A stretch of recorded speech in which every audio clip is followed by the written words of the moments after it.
যেটা ভিতরে যতক্ষণ থাকবে তো এটা স্বর্ণের মতো দামি, বের হয়ে গেলে হালত দুইটা, হয়তো দুর্গন্ধ ছড়াবে না তো সুগন্ধি ছড়াবে। আপনি আপনার জিহ্বা দিয়ে কি সুগন্ধি ছড়াবেন না দুর্গন্ধ ছড়াবেন, এই হিসাব আপনাদের। এজন্য কথা বলতে হয় কম, যে যত জ্ঞানী ও কথা বলে কম। মাইয়া মানুষকে মতো বেশি কথা বলেন না, এই মাইয়া মানুষরা কথা বেশি বলে, এই কারণে বিপদে পড়ে। এ দেখবেন ঘরের বিবিরা, স্বামী যদি বলে একটা, বিবি বলবে 10টা, এজন্য ঝগড়া লাগে। আর সমাজের ভিতরে বিবিদের কথা বেশি বলার কারণেই আজকে সমাজে পরকীয়া এবং তালাকের সংখ্যা বাড়তেছে। পুরুষরা যদি চুপ না থাকতো তাহলে বাংলাদেশের একটা সংসারও টিকতো না ভাই, একটা সংসার। এই জায়গায় নারীদের দোষে সংসার ভাঙে।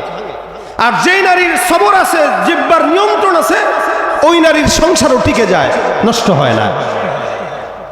এসব মূলে আমলিক আলাইকা লিসানা, রাসূল বলেন জিহ্বার হেফাজত করো।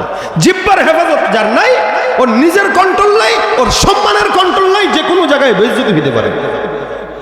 এজন্য সিদ্দিক আকবর আবু বকর জিহ্বা টান দেয়।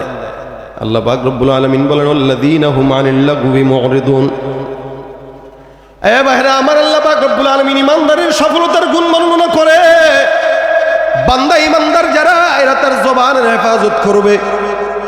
আল্লাহর হাবিব সাল্লাল্লাহু আলাইহি ওয়াসাল্লাম এই জন্য বান্দাকে জবানের হেফাজত করার জন্য বললেন, নাজাত যদি এখানেও যাও ওখানেও যাও, বান্দা জবানের হেফাজত করো।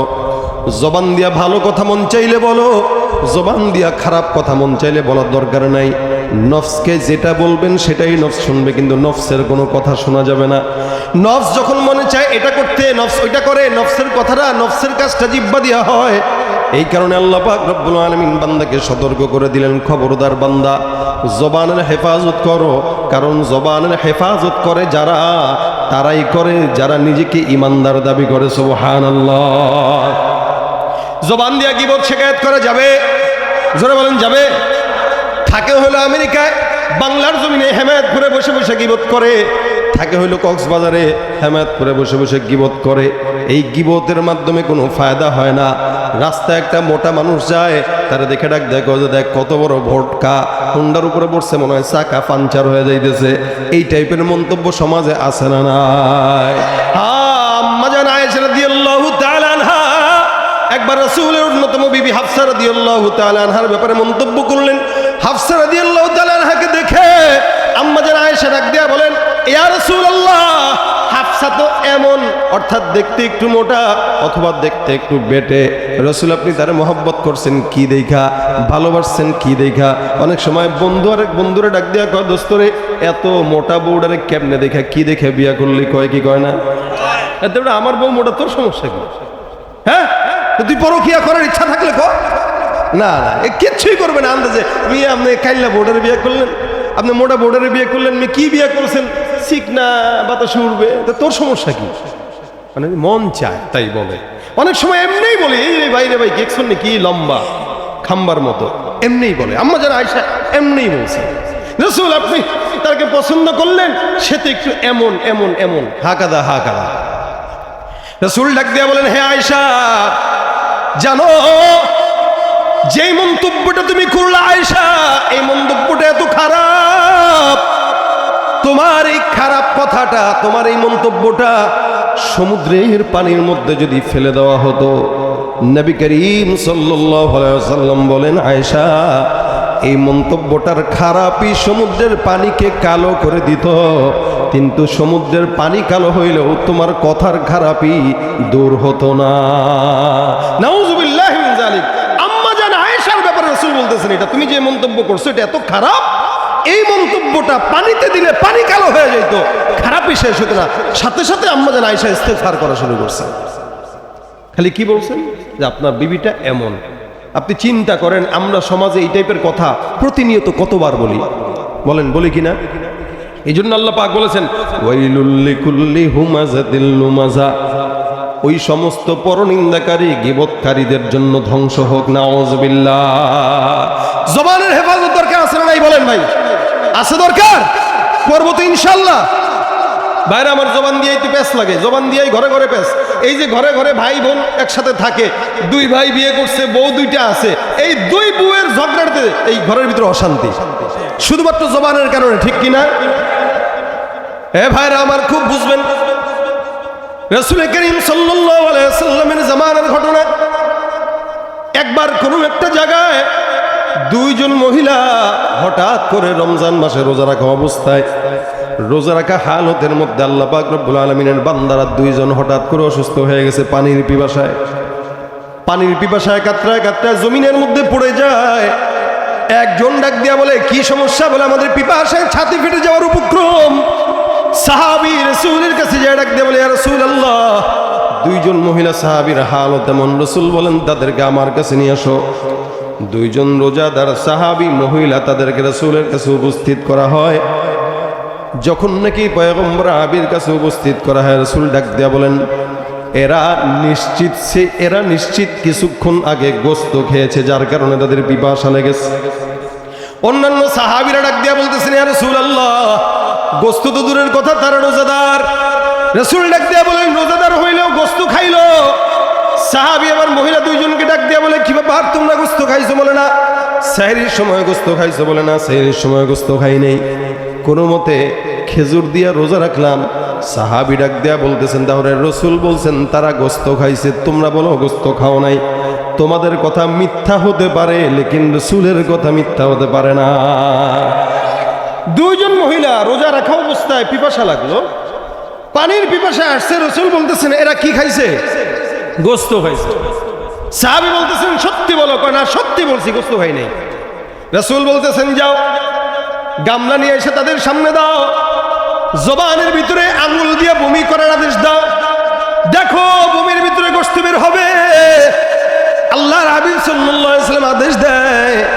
দুইজন মহিলা সাহাবীর সামনে যখন সুন্দর করে গামলা দেওয়া হয়, আল্লাহ পাক রব্বুল আলামিনের পয়গম্বরের কথা সত্য, তবে বাহ্যিকভাবে তারা গোশত না খাইলেও রাসূলের কথা সত্য কিভাবে হয় দেখেন। পয়গম্বর বলেন, বমি করার জন্য আদেশ দাও। তারা দুইজন অপর দিকে ফিরে আঙ্গুল দিয়ে তাড়াতাড়ি সাথে সাথে বমি করলো। সাহাবা আজমাইন তাকায় দেখে, বলে, ইয়া রাসূলুল্লাহ, এই দুইজন মহিলার পেট থেকে অনবরত গোশতের টুকরা বের হইতেছে। রাসূল বলেন, নিঃসন্দেহে এরা রোজা অবস্থায় একজন আরেকজনের গীবতের মধ্যে লিপ্ত ছিল। এটাই হলো গীবতের মরা ভাইয়ের গোশতের অংশ। দেখেন, এই হইল হালত। এই জন্য ভাইরা আমার, গীবত যারা করে, মরা ভাইয়ের গোশত খাওয়ার মতো অপরাধ। আল্লাহ পাক রব্বুল আলামিন বলেন, আইয়ুহিব্বু আহাদুকুম আইয়াকুলা লাহমা আখিহি মাইতান ফাকারিহতুমুহ। এরা কি পছন্দ করবে একে অপরের ভাইয়ের মরা ভাইয়ের গোশত খাবে? না না, আল্লাহ বলেন, তোমরা যেটা অপছন্দ করো, খবরদার বান্দা, অপছন্দ বিষয়টা কখনো করা ইমানদারের কাজ হতে পারে না। আমরা যখন গীবত করি, একজন আরেকজনকে ছোট মনে করেই তো করি, কি বলেন, ঠিক না? আরে অমুক দে, তমুক দে। আরে গীবত সবচেয়ে বেশি হয় চায়ের দোকানগুলোতে। এলাকার চায়ের দোকান, আড্ডাখানা যতগুলো আছে, দেখবেন রুটি, কলা, এই সমস্ত প্রয়োজনীয় আসবাব উঠানোর টাকা না থাকলেও 32 ইঞ্চি টিভি একটা উঠানোর টাকা শয়তান ঠিকই টাকা দিয়েছে। এটাতে বসে বসে সারা দুনিয়ার মানুষের গীবত, বক্তার গীবত, ইমামের গীবত, আলেমের গীবত, চেয়ারম্যানের গীবত, মেম্বারের গীবত, সবার দোষ তালাশ করে, নিজের পাছায় দোষের অভাব নাই, অথচ সারাদিন মানুষের দোষ তালাশ করে। এজন্য গীবতের আড্ডাখানা যখন বসবেন, কেউ যদি গীবত করে, সাথে সাথে তারা বলবেন, ভাই গীবত হইতেছে, আল্লাহর রাস্তায় চুপ থাকেন। নিজে গুনাহ নেক কাজ না করতে পারলেও গীবত করে যতটুকু নেক আছে, এগুলো ধ্বংস করার কোনো যুক্তিকতা নাই।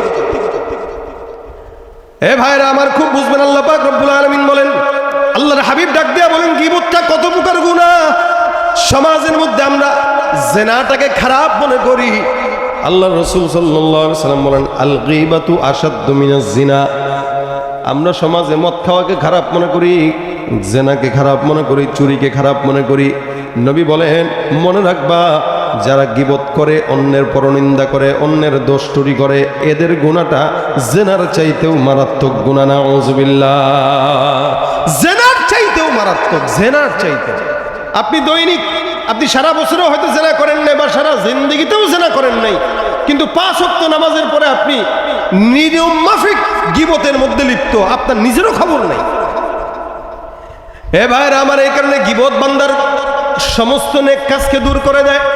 গীবত যখন করে আরেকজনকে খারাপ মনে করে আল্লাহ পাক ডাক দিয়ে বলেন, ইয়া আইয়ুহাল্লাযীনা আমানু লা ইয়াসখার কওমুম মিন কওম আসা আন ইয়াকুনু খায়রাম মিনহুম ওয়ালা নিসাউম মিন নিসাইন আসা আন ইয়াকুননা খায়রাম মিনহুম ওয়ালা তালমিজু আনফুসাকুম ওয়ালা তানাবাজু বিল আলকাব বিসাল ইসমুল ফুসুক বাদাল ঈমান।